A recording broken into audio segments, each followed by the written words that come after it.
going on? Nothing, nothing new, but that's good.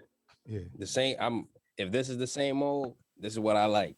Right. Things have been going my way for a while, and I just gotta just accept and keep pushing it. Oh, yeah, of course. To me, you're in a good space, man. To be able to be, you know, not feeling like inhibited creatively and to be able to really Right. do things with your own personality, and then benefit from it in a way where, at some point in our life we felt like being yourself wasn't cool enough or wasn't good enough. So, it did all kind of things that Right. was like, you know, not just counterproductive, but just wasn't us. You know what I'm saying? Doing things to fit in and all that. How did y'all what made y'all change to vegan? How did I get into being vegan? So literally, I would say it just happened out of nowhere. Really, I was thinking about just could I do it? At one point in my life, I got to a point where, and this is a few years back, where I didn't curse for like a year because I just kind of wanted to see if I could do it. And then this was similar in that light. It was sort of like a self-discipline kind of thing, because oftentimes I feel as though most things that I want to do, I can do if I put my mind to it. And I know it sounds cliche, but that has always been fruitful for me. It's kind of like the lottery almost, in that you can't win it if you're not in it. If you don't believe you will win the lottery, then you won't, because you'll never play. Right. So then, like, if you don't think that you can control yourself from either cursing or control yourself from eating in a way that you don't necessarily think is fruitful for you, you first have to have the belief, and then the action will follow. Right. So, like, do you feel like there's tangible benefits that you felt from that, from changing your whole way of eating? Yeah, the funny thing is, at first, so I stopped eating meat and I was vegetarian for, like, I want to say a few months. And then I just was thinking to myself, you know what? Completely, we could jump it over to just straight up being vegan. But what's funny is, at first, you might experience weight loss with being vegetarian and vegan. But then once you learn what you can eat, then the weight loss benefit will leave you. Because then you realize that French fries are vegan, that Oreos are vegan, the purple bag of Doritos is vegan. You just started to realize more things that you can eat. Yeah, and that weight loss too. You when you did lose the initial weight, those other things you talking about, they weren't included. And then once you found out that you could eat them, you included them back. You'll find it ironic that you was like, all right, like once you learned more, like about the discipline, you was like, oh, so I can have Oreos then. You probably would have thought you couldn't have Oreos at one point. Right. And you just think, when everybody thinks of veganism, you start to think about, what do you eat? Trees? Like, you go outside and bite the bark off the tree, right? And one of the reasons why, well, I didn't start to be vegan really to lose weight. So then as I discovered more things that I could eat, it wasn't off limits. So then it was just, overall, I think now that I've been doing it for a few years, I don't want to change anybody else. I don't want anybody else to just start to become vegan because I don't eat meat, but it works for me. And I think everybody needs to find out what works for them so they can live, their best life, really. Okay. Yeah. So let me ask you this. What's the significance of December 29th, 2019? December 29th, 2019 is when I started my YouTube channel.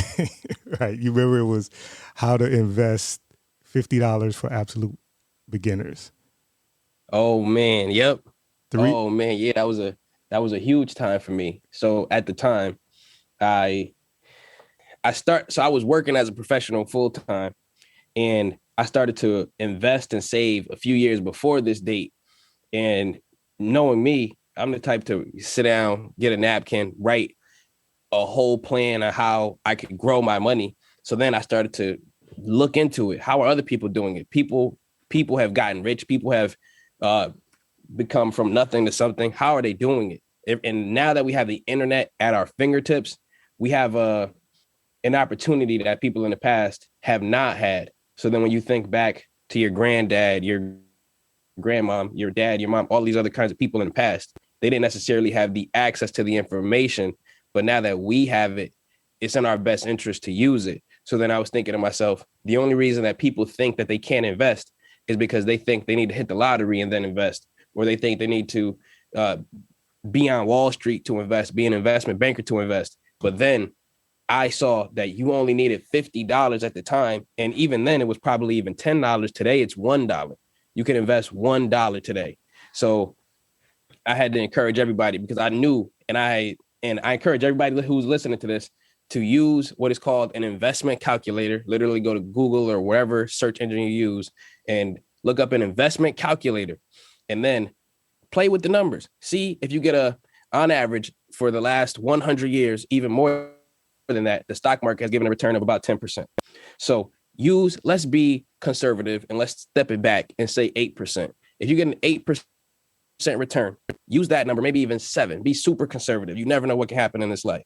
So be conservative, use the investment calculator, and then just play with the numbers. See, if you were to invest $100 a month and you do this for, let's say, the next 10 years, where are you going to be? Versus if you were to put $100 into a bank account and get 0.001% back from that. So you have to really see that you can build your wealth, and it can totally be done, and anybody can do it. You just have to have the game plan to do it. Right. And I started the YouTube channel to help people to start the game plan. Okay, so let me back it up a little bit. What was, like, as a kid, what was your understanding of finances and money? When I was a kid, I thought you had to become a rapper, or you had to become a basketball player. You had to hit the lottery. You had to do something that was way out of the ordinary. I didn't think when I was in my younger days, particularly even younger than a teenager, I didn't think you could be a plumber and become a millionaire, or a teacher and become a millionaire, or anything like that, because most of the time it wasn't happening to people. They weren't gaining financial freedom from their normal lives, but it oftentimes, in my opinion, it was due to the lack of knowledge, or what we would call ignorance, but not ignorance in the negative term, just literally not having access to certain facts and being ignorant in that way. The literal sense of ignorance as in not knowing. Right. And what about how to get money? So your understanding was, make some money and put it in the bank and save it, not even thinking about interest and stuff like that. When did those things start to, like, play in your mind? Like, you can have, you can have $10,000 in the bank in a savings account, and it'll get like 0.08 cent of interest in a month or something like that. Well, like the way I grew up, we didn't even think about stuff like that. It was even people that was like, oh, I'm gonna get some money and just put it under the bed or put it in a bank. Put money in the bank, or put your money under the bed. Like, when was it, like, for you, like, oh, wait a minute, this right here, this don't make any sense? How do you come upon that information? Great question. So I started saving for a home in about, I want to say 2015 or so. And I ended up having the money to put a down payment on a home, or some money towards a down payment on a home, in about 2016, 17. So at this time, we're literally accumulating tens of thousands of dollars. And then we have a bank account in the Bank of America. No disrespect to the Bank of America, but they sent us a notice saying that we're being upgraded now, that we have a few tens of thousands of dollars in the bank, and they're going to upgrade our interest from about 8 cents. Let's call it, let's say we have $20,000 in the bank. And they said they're going to update our interest payment that they pay us for having this money sit in the bank from about 8 cents to about 20 cents a month on $20,000 sitting in the bank. Right. So then I was thinking to myself, I wonder if there are other ways, or other banks who their only way to compete with the Bank of America is to offer much more. So you got to think of it kind of like Apple versus iPhone. No, I'm sorry, Android versus iPhone. So most young people nowadays like iPhones, but in order for Android to be able to compete with iPhone, they have to be on top of it. They have to have the newest technology. They have to offer so much more, because iPhone just has that factor where it's just a popular thing to have. So how do you beat it? You got to do better than it in many different ways, cameras, all these kind of things. So Bank of America, people generally gravitate towards big banks, Bank of America, Citibank, all of these other kinds of banks, Wells Fargo. So maybe there's are other kinds of banks who will give me more interest than a quarter or 20 cents on $20,000. So then I found things like Ally Bank, things like Discover Bank, who have online banks and they don't have to operate brick and mortar locations. So then they save on that, and then they can share more of the interest with you. So then instead of earning, let's call it a quarter or 8 cents on $20,000, it got to the point where it would be like $15 a month sitting that you would get back. So then I was thinking, oh wow, this is great. This is like paying for Netflix unlimitedly forever. If I wanted to have just $20,000 sitting in a bank, I can now use. But then I was getting to a concept that I was talking to someone about, and that concept is basically never touch the principal. It's you, if you want to buy toys or anything like that, then use what is dripping from the principal, or the dividends, for example, or the interest from the principal, to then buy things like that. So like I was saying, you want a Netflix account. If you had $20,000 sitting in a bank, put it in a high interest savings account, boom, this will pay for Netflix for you unlimitedly. But then you could take it to the next level. And then you could say to yourself, okay, if this is going to give me XYZ amount, what if I had $100 million like Allen Iverson, like Mike Tyson, and all of these other people? And then you can scale these kinds of things up to the point that you get $1 million a month because you have $1 billion in investments. Right. So then there's no need to ever go broke. So then you hear people say they're going to be rich forever. And then this is why, because they know how to manage their money. Yeah. So when I was a kid, I had a paper route. One of the customers used to have me read in the stock market. So, a physical, I'm going way back. I'm riding my bike with, a carriage full of newspapers. But there was one dude that he would always, he sat me down and showed me how to read the stocks. And he would, in my job every day, when I pulled up to his house to deliver his paper, he would be sitting on his porch. My job was to tell him how his stocks was doing.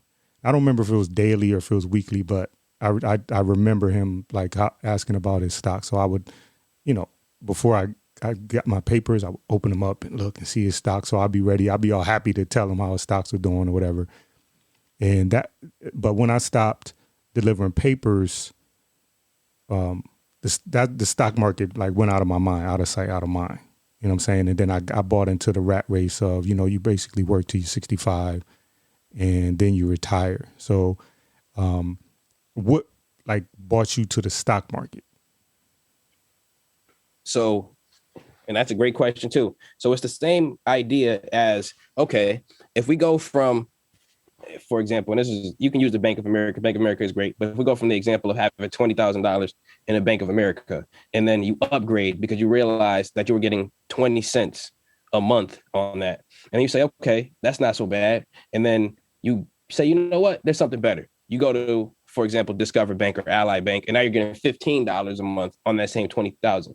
Is there even a better way to get a higher return on the same amount of money? So then you say, oh, you know what? There are stocks that pay, let's call it 40 or 4% a year, right? So if you have a stock that's going to pay you got $20,000 in the bank, and you're going to get 4% on that basically every single year on a 4% dividend, like a stock called O Realty. Divide that by 12, you're going to get $66 a month for having $20,000 into a monthly paying dividend stock that yields 4% a year. So in this case, that's way better than 15.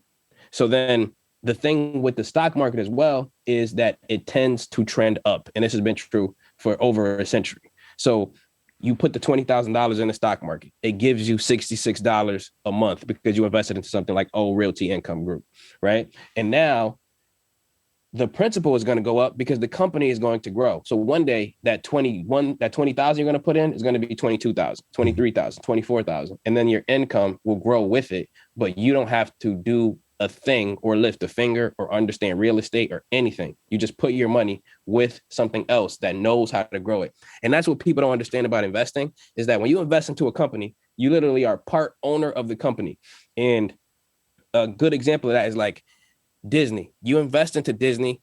This means you own a little piece of Marvel. You own a little piece of Star Wars. You own all of these things. And the only reason, too, that Disney is allowing you to own some of the company is because they need the money to grow the company. And then they say, you know what? If you give us your cash, we'll give you part ownership of this money and then, or of the company, and then we'll grow our company. And then your money will grow too.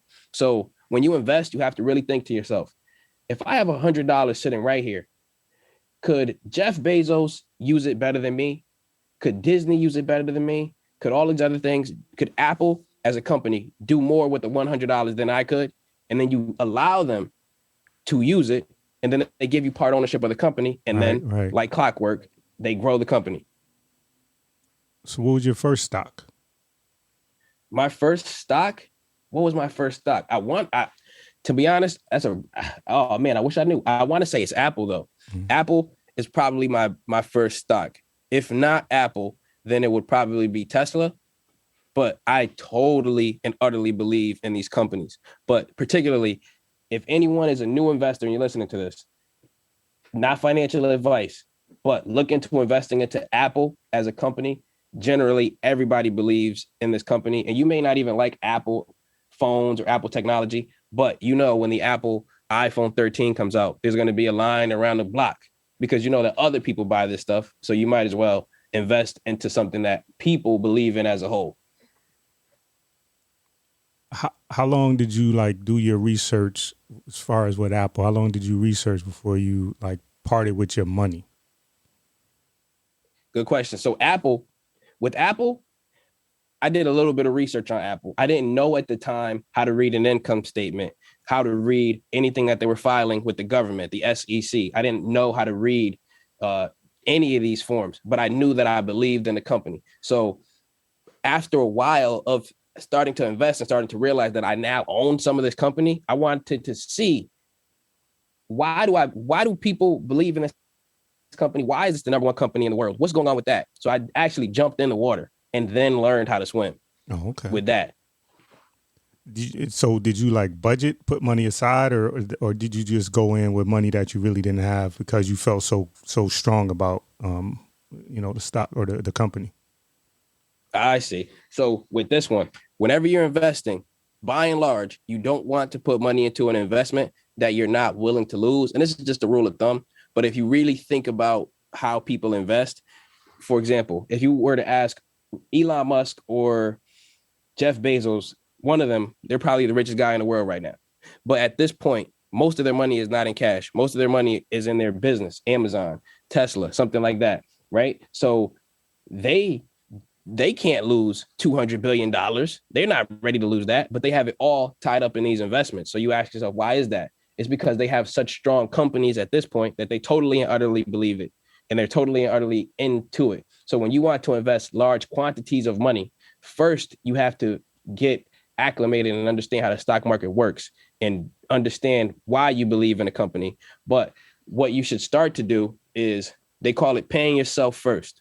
So just like a bill, the same way that the electric bill comes around every single month, what generally happens is your job gives you a paycheck. And then you know who gets paid? Generally, everybody but you. Everybody but you gets paid. The Wi-Fi people get paid. The phone people get paid. The rent, mortgage people get paid. The guy who cuts the grass gets paid. Everybody else gets all of your money except you. You have to now switch your mind and say, you know what? It's time for me to give myself $20 every single month. Okay, you can do better than 20. Let's do 40. Let's do 100. You see what you can do. The car notes getting paid. When do you get to keep some of this money for yourself? That is what the power of investing is all about. And over time, you'll start to be able to add more. So even if it's only $50 a month, if you have $10 a month, you should always pay yourself. What you do is you make a budget. You make a budget. And what I tell people is this: make a loose budget the first month. Make a budget and it'll grow over time. It'll develop into your real budget, maybe by month 3. Make a loose budget. What do you pay for all of your bills? And then you're going to find out, oh, you know what? I tend to go to Starbucks every single day, but you didn't add that into your budget, but your budget will develop and actually come into reality and to what you really spend as you're paying attention to what you're spending now. And then you say, you know what? How about I go to Starbucks every other day or only one time a day, whatever it is, whatever your vice is or whatever things you are doing in excess that you don't even realize. And then you say, you know what? If I slow down on that, I would have an extra $100 a month. Let's put that into Apple or let's put that into something else and then see over a year. You just been investing $100 a year. I mean, a month. Now you got $1,200 that you wouldn't have had otherwise.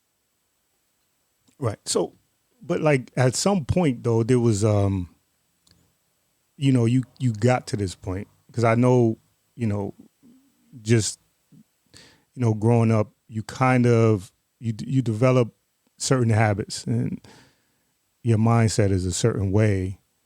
Like, how do you get from, or you feel like you always had that kind of like when it came to finances or just being, you know, interested in how things actually work?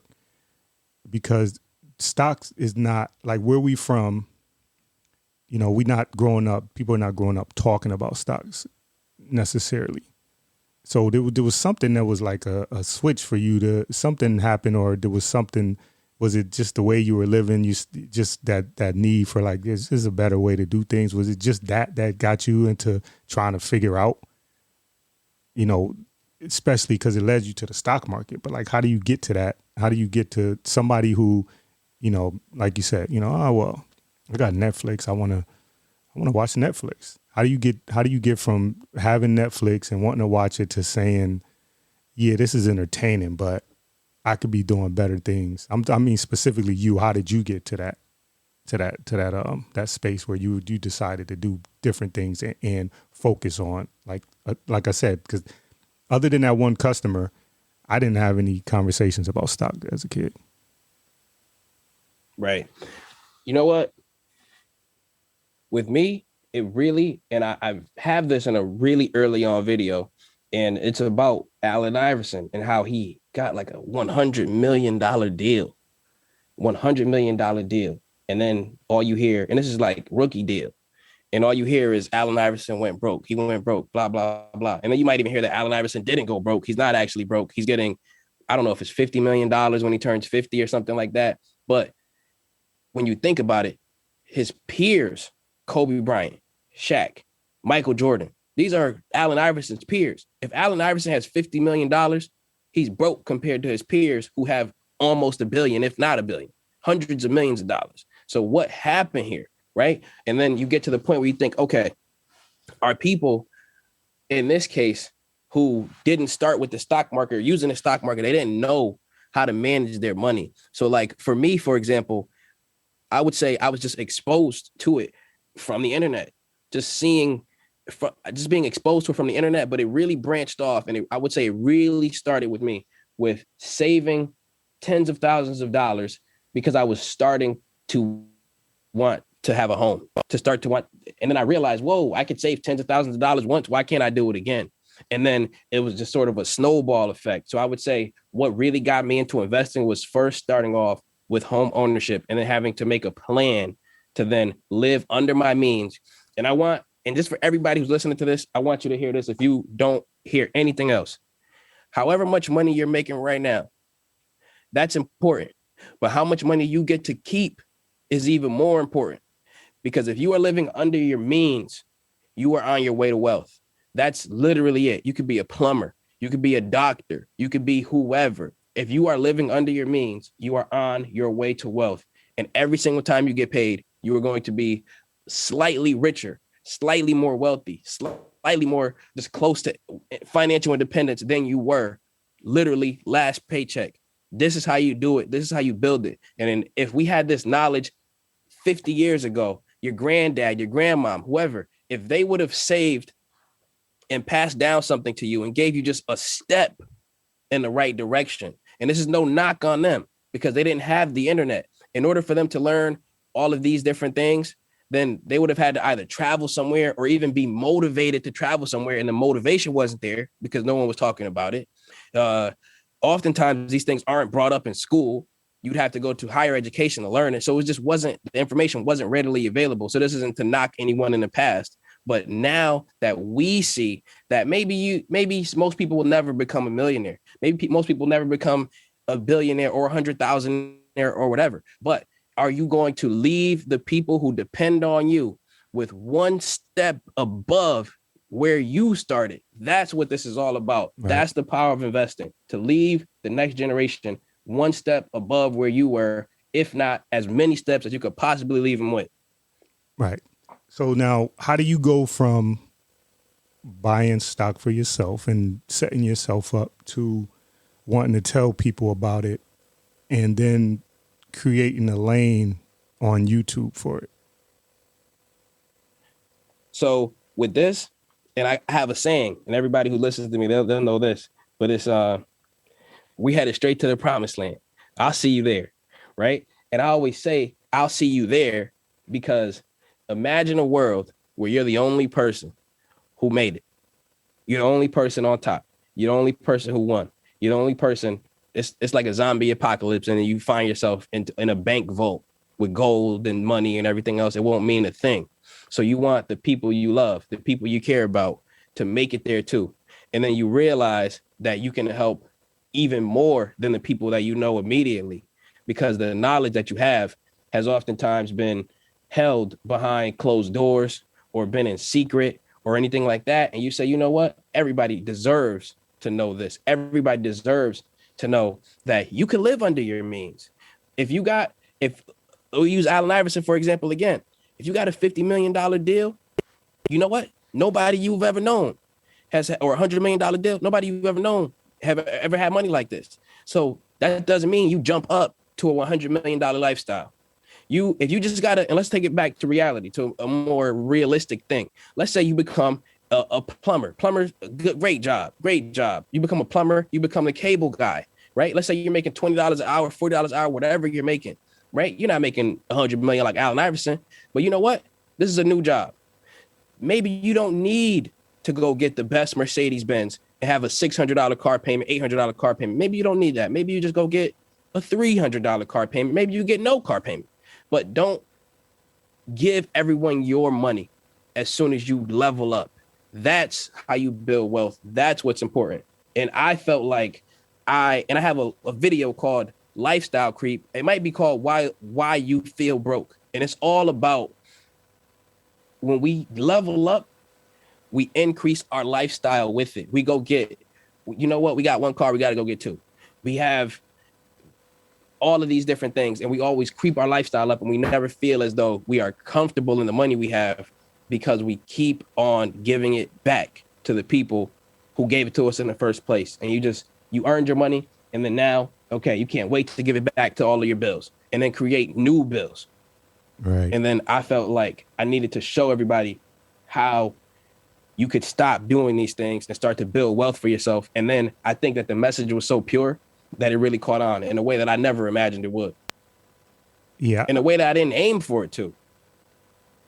Right. I initially didn't, for me, for what I do for doing a podcast, I didn't see the value of like YouTube, because the content is all audio, and just doing research and all that stuff. It just sounded like audio content didn't do as well as video content. So I was just like, I didn't see the value of it. But, I did find myself listening to music on YouTube or listening to people talk, and then watching your growth.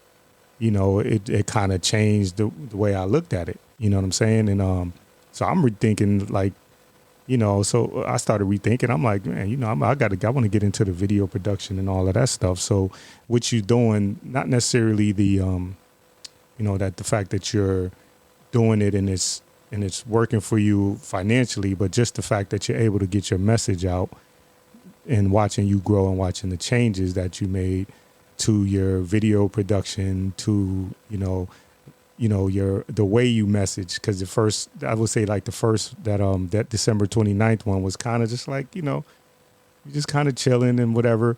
And somebody that, being the fact that I know you, I know that when you have conversations, you're more animated than that. So to see you being yourself and actually doing this stuff is, it's kind of cool watching the growth. So I just wanted to say that as far as just to tie in as far as creating a lane on YouTube. So because the last year was like the rise was just crazy, so how did your long-term goals change in the last year? So I would say my long-term goals. This is funny. So everybody that always asks me, "Oh, Kenan, did you have a goal of hitting 100,000 subscribers or 10,000 subscribers or anything like that on YouTube?" And the funny thing is, I didn't have any of those goals. So my goals, for example, were put a video out every day. Put a video out every day and try to get better at it, try to get more comfortable on camera every day, because I realized that I had no control over the outcome, only what I put in. So then I tried not to tie myself to try to get a video with 10,000 views, try to get a like whatever external kind of thing. So I put my goals, I really made them internal in terms of things that I could really control. And then in doing so, I was sort of on a route of self-improvement on YouTube. So then I was thinking, okay, how can I just talk to the people in a way that they want to hear it? How can I be me? How can I be comfortable? How can I mess up? And then the people love me for being real, And then I was just being vulnerable on screen. I would be vulnerable. I'll say, you know what? Look, I keep it real. I keep it raw. The people already know I say that. I keep it real. I keep it raw. If I mess up, I power through it, So like even on the live streams, for example, like the people who I call family, I don't have fans. I got family. And the people who are my family, I tell them, oh, my camera died. We Kenan Grace radio right now. The camera's out, but the mic is still on. So then I would talk to them like that. And then they know it's love and they know it's real. So then my goals were to connect with the people and then to be real as I could possibly be and to give it to you straight without trying to get on and sound smart like everybody else. They try to get on and complicate and talk in trigonometry, but this is an arithmetic problem. And then people, they gravitated towards that and they loved it. And then knowing me, and another thing people like about me too is the confidence they would call it. And what I tell them is, you're confident too, meaning everybody who's listening to this, you're confident too. You're just confident about something else. You know what your child likes and don't like. You know how to drive that type of car. You know how to talk to this type of person. You know how to wire this TV up. You know how to do all of these things. I know how to talk about the stock market because this is something that I do regularly. We all have the confidence, and we only seem confident in areas that we know well. So then that's how you build your confidence. That's how you talk confidently. This is why I come on every video and I call it the receipts right on the side of the video, right next to me. So then when you try to argue with me, I tell them, you can't debate me because I'm always coming with the facts. So if I show you right here that 1 + 1 is 2 and you try to debate me on that, I'm not going to argue with you because I just showed you every video that I make.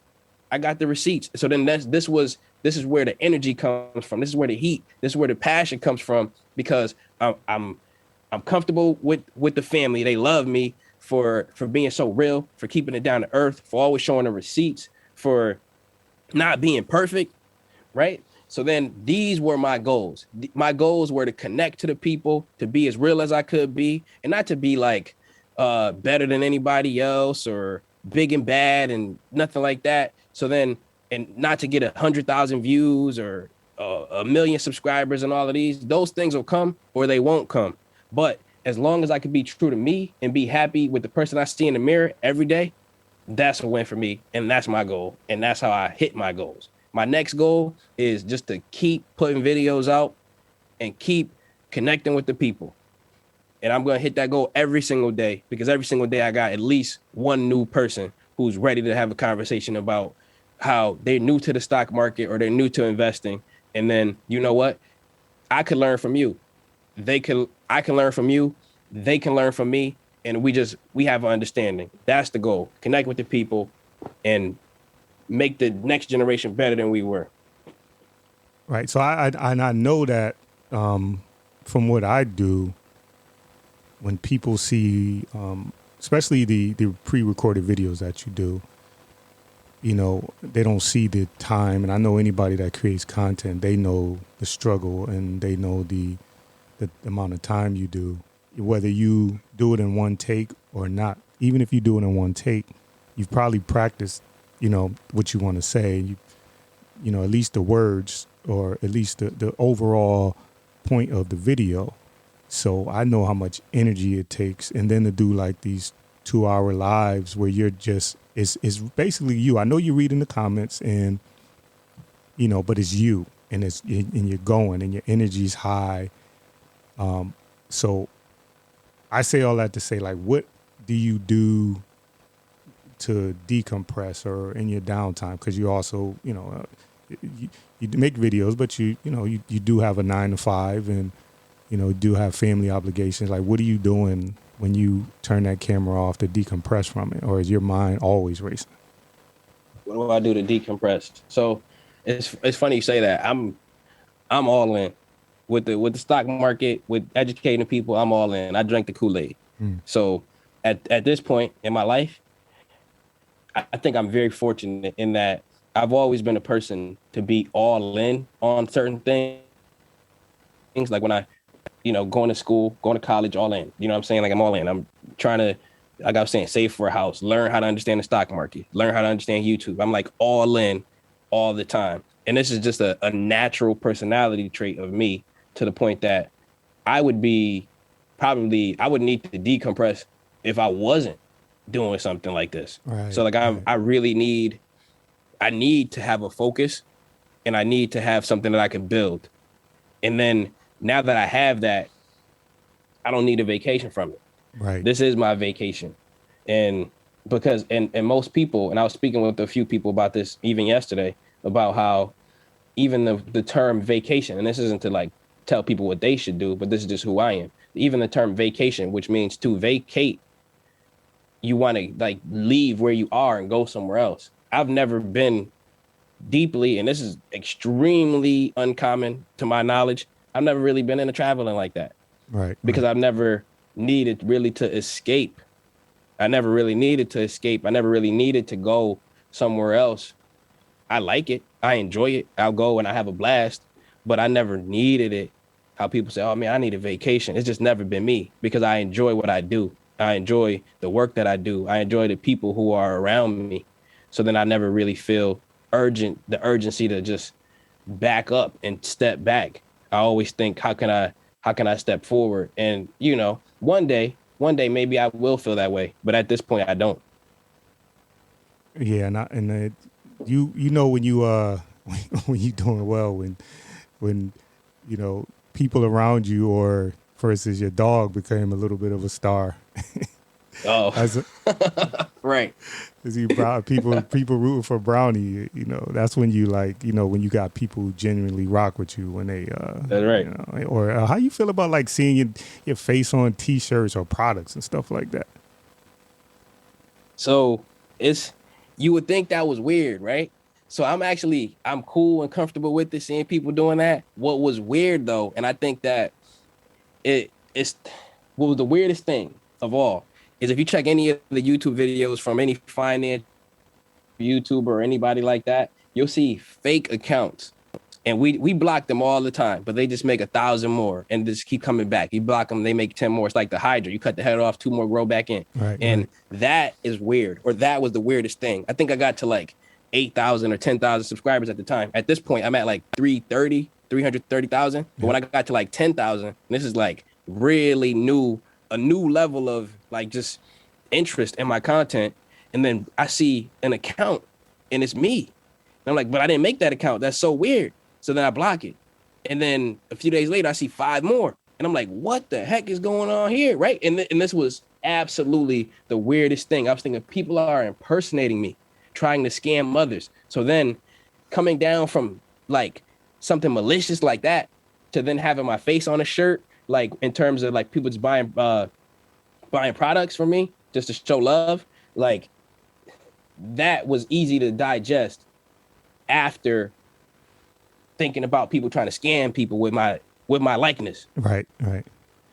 you know, like, but growing up, you can't even imagine like that. You know, you would have you buy T-shirts with people's faces on it, people's images on it. You know what I'm Right. saying? So to now be able to actually have your face on it on a T, I mean, anybody can make a T-shirt and put it. I'm talking about something that really people enjoy, and I'm on Instagram and I see people doing little skits where they're watching the TV or they got the oven mitts or, you know, Oh yeah. yeah, or they got the TV on and they're actually repeating your words as you saying them, like, you know, your phrases so that, I mean, to be able to see that, you know, to be at one point where, you know, as kids or growing up, we didn't have things, to be at a point where Right. people made fun of you, and now you have people pretending, you know, that they are you, making fake accounts and trying to ride your wave and cash in on Right. stuff that you're doing, the hard work that you're doing, and I know that has to be weird. What? That's a really really good point. That's a really really good point, and it's definitely it's definitely a huge blessing, and I see it as it's love, right? And oftentimes in just in this generation and generations prior, we've not known how to accept love, how to accept people showing you love, and you brush it off or dismiss it rather than embrace it and just let it just be, just let the moment happen. People showing all kind of love and saying, I hope you got your oven mitts, Kenan, and then they just saying my phrases and wearing shirts and just representing and like showing their support when they could have supported anybody else. They could have wore any other shirt. They could have watched any other video, but they decided to show love to me because they believed that not only me, but what I was saying. And it reminds me, like, where I am now today, and I'm not saying that I am Martin Luther King or anybody like that, but it reminds me of I heard someone speak about Martin Luther King, and they were saying that people didn't show up for Martin Luther King necessarily. They showed up because they believed in what he was saying. Right. They believed in what he was doing. So then they had to show up. So then when I see people like wearing shirts that I make or anything like that, or watching the YouTube videos and commenting and showing love like that, it's because they believe that they too can build wealth on the stock market, and they believe that everyday regular people can do it. So then when they see me talk about it and kind of add light and show the way, it's more about the movement. It's more about that. And then with the personality of somebody who's not necessarily from Wall Street talking down on you, they get totally behind it. And I understand that and I appreciate that. And I love them for that. Right. That's why I think that's what it makes it relatable, makes you relatable, because the way you talk to people and the way you know, if you I always had these conversations about, especially it's like a divide with older and younger people, where, you know, as we get older, the music, we start, that ain't, when I was younger, we do that, and we kind of separate ourselves instead of learning the language or learning or at least being involved in and being close to it. So, and I think you're at an age where you're young enough to kind of, reach the younger guys, and knowledgeable enough that people who are older than you, who may be hesitant because you're younger, to listen to, or enjoy your content, where they mean, well, what does he know about this? I've been in the stock market for years, and that, when they go and do the, like you said, you got your analytics next to you,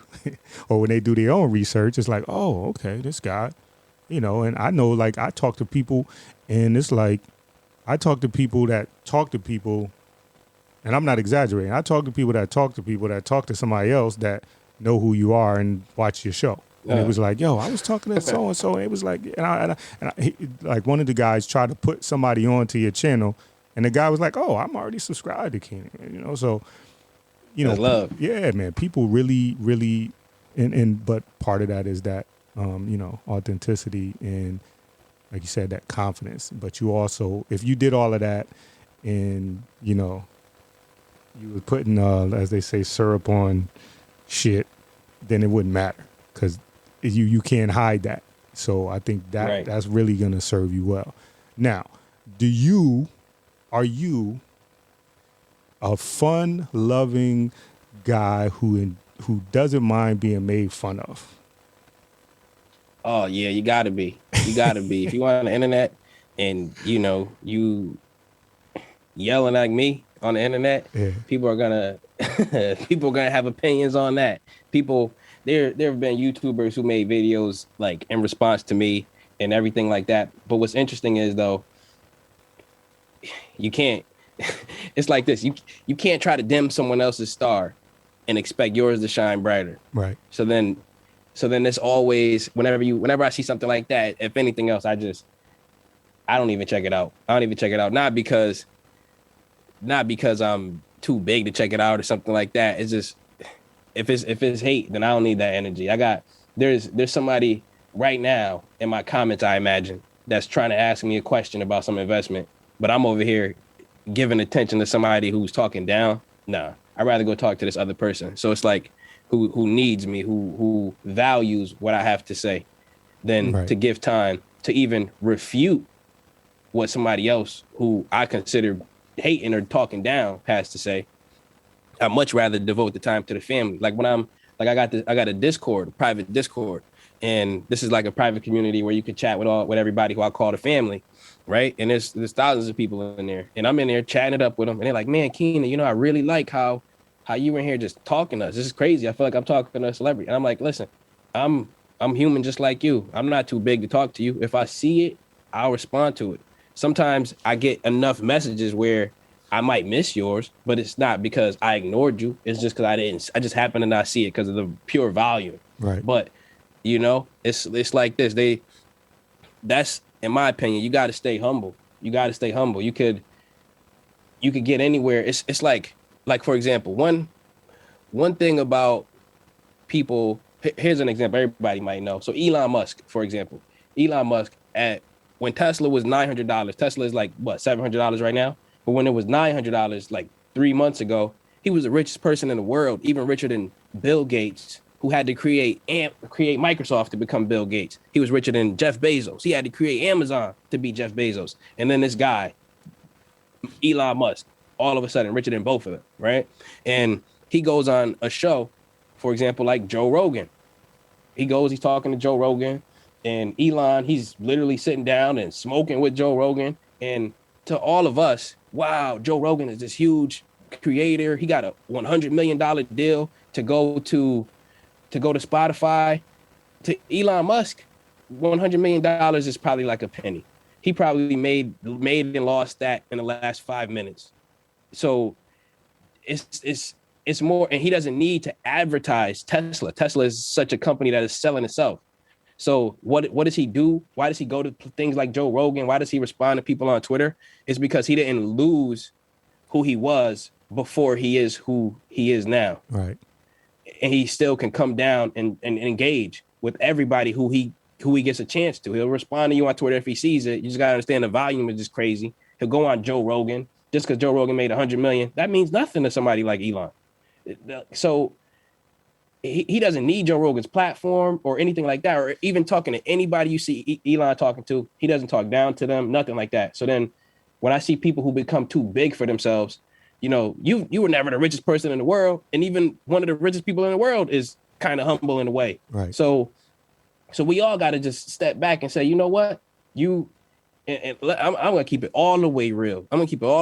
So I was watching an interview yesterday. One of my friends sent it to me, and it was about 6ix9ine, the rapper, and this other guy, Whack 100. They were having a conversation with DJ Academics, and they were saying, like, no matter how much security you have, anybody could get touched, meaning that anybody can get assassinated or anything like that. And then they brought up John F. Kennedy, who had the Secret Service, who had all these other kind of things. He was the president of the United States. And it just makes you think, like, no matter what happens to you in life, no matter who you become, everybody's human. You got to treat people right. For sure. So I'm a little goofy. I like to have fun. So I'm gonna poke some fun at you, but I need your permission to poke some fun at you. That's all good. You won't be the first.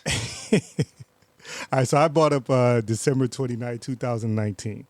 And I know you did got the phrase, you almost like the phrase king. When you do it, I could see, even though I don't have the camera on people, I could see that they got their thumb going across their neck. I could see that they're pointing at the camera. You know, I'm not having that. I'm not having it. I could hear them saying, get out of get, you know, I could hear them saying all that. How about I found something on December 29th, 2019. I'm gonna, see if we can add this to your phrases. You ready? Go ahead.